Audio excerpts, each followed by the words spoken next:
جو 24 لن نساوم على الخبر. أسباب ضعف حركة اليسار والضعف أدى إلى ظهور قوة غير اليسار، من هي وطبيعة العلاقة بين الطرفين إلى آخره، هذا سؤال كبير. لكن تاريخيا ما نسميه يسار مكون من أحزاب وحركات، إما حركات وأحزاب حملت الفكرة القومية العربية، أو أحزاب عديدة أيضا حملت الفكرة الأممية ومثلها الحزب الشيوعي أو الأحزاب الشيوعية مهما اختلفت تسمياتها. لماذا ضعف هذا؟ باعتقادي هناك أسباب كثيرة. ضعف لأسباب وعوامل ذاتية متعلقة بذات اليسار نفسه، ويمكن تبلورت هذه العوامل بأنه عندما وصل في بعض البلدان العربية إلى الحكم أقام نظاما لا أسميه يساريا، هو وصل إلى الحكم باسم اليسار، باسم أفكاره اليسارية إلى آخره، لكن مع مرور الزمن الأنظمة التي حكمت باسم هذا اليسار سواء القومي أو الاشتراكي الأممي كانت آلت مآلات استبدادية، أي أنها وصلت باسم حزب ما وبعد حين ألغي الحزب وأصبح كل الحزب مسخرا للحاكم، وأصبح الحاكم هو رمز النظام وهو الحاكم المطلق بالنظام، أي أنها بالتجربة العملية لم تنشئ نظاما بمستوى أفكارها أو معبرا عن أفكارها. هذا واحد. اثنين، أنا بعتقد في ناحية ثقافية تاريخية تصيب الإيديولوجيا لليسار، هذه الناحية مؤداها ضعف علاقة اليسار بالتراث القومي العربي اللي هو الذي أحاط ثقافيا ورسم هوية البلاد العربية كلها، هويتها الثقافية.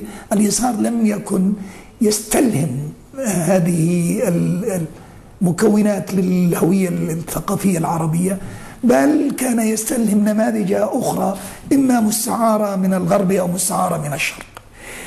لكن تأثير هذا الانفصال أو هذا البعد عن الثقافة التي تشكل الهوية العربية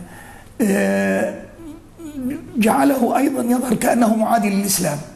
ربما هو ضعف للعلاقة بالهوية التراثية.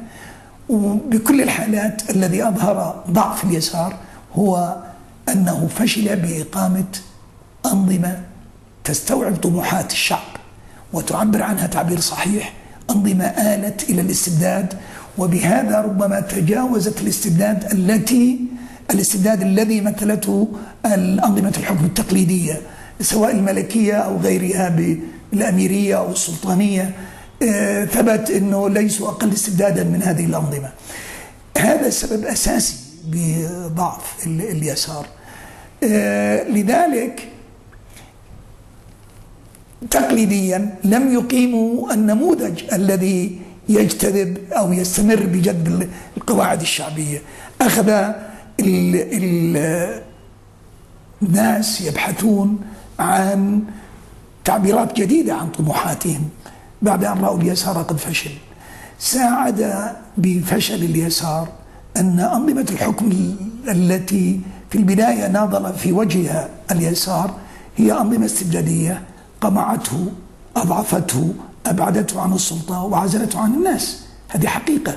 يعني في عوامل ذاتية، في عوامل أن الأنظمة نجحت بمحاصرة هذا اليسار بطرق القمع المعروفة. هذا ولد فراغ في كل المنطقة. قوة الحركة الإسلامية أنها حاولت أن تملأ هذا الفراغ، ولذلك الآن الناس ترى أنه أو البعض يرى خاصة الأنظمة أنها في الوقت اللي تحالفت هذه الأنظمة بسنوات الخمسينات والستينات في كثير من البلدان العربية، تحالفت الأنظمة مع التعبيرات الإسلامية عن الحركات السياسية في المنطقة، في وجه اليسار، وخليني أقول في وجه الدعوات الاشتراكية، في وجه الدعوات اللي مثلها حزب البعث، في وجه الدعوات اللي مثلها الحركة الناصرية في ذلك الوقت، كان هناك توائم أو على الأقل تحالف بين الحركات الإسلامية والأنظمة العربية التقليدية القائمة، وهي أنظمة أيضا تقليدية بمعنى أنها ليست ديمقراطية. الفراغ الذي نشأ الآن، الحركة الإسلامية انفتحت أكثر من اليسار، سمح لها العيش بانفتاح. الحقيقة هذا الانفتاح أدى إلى إحداث تغيير في بنية الحركة الإسلامية الداخلية ذاتها، انفتاحها على القواعد الشعبية التي لم تكن تمثل شو بدي أقول لحمتها الأساسية. الحركة الإسلامية أساسا مجموعات من النخبة المثقفة اللي هي اختارت العقيدة الإسلامية الدينية، لكن الآن الحركة الإسلامية الانفتاح الذي جرى فيها أدى إلى أن تستوعب الفئات الشعبية الدنيا في المجتمع، مع اعتذاري عن كلمة دنيا، أي المثقفين الجدد، الشباب الجدد، الفقراء من الناس. هذا أثر على استراتيجيات الحركة أو على تصورات الاستراتيجية للحركة الإسلامية. هذا التغير الذي حدث في داخلها والذي استفادت فيه من الحرية التي كانت تتمتع فيها في كثير من البلاد العربية، هذا التغير يظهر الآن بأنها هي الأكثر انتشارا في وسط الناس، هي الأكثر تأثيرا في وسط الجماهير، والذي يعطيها القدرة على التأثير أن خطابها ينسجم مع التراث التقليدي الإسلامي وليس غريبا على تقاليد الناس، لكن قوتها هذه أخذت تبلورها باستراتيجيات سياسية، وأنا أظن هذا الذي يجعلها في حالة، لا أقول تناقض، في حالة اختلاف مع الأنظمة. أصبحت حركة لها طموح سياسي، أصبحت حركة تمثل استراتيجيات سياسية مستقلة، فبالتالي الأنظمة الاستبدادية لا تقبل شريك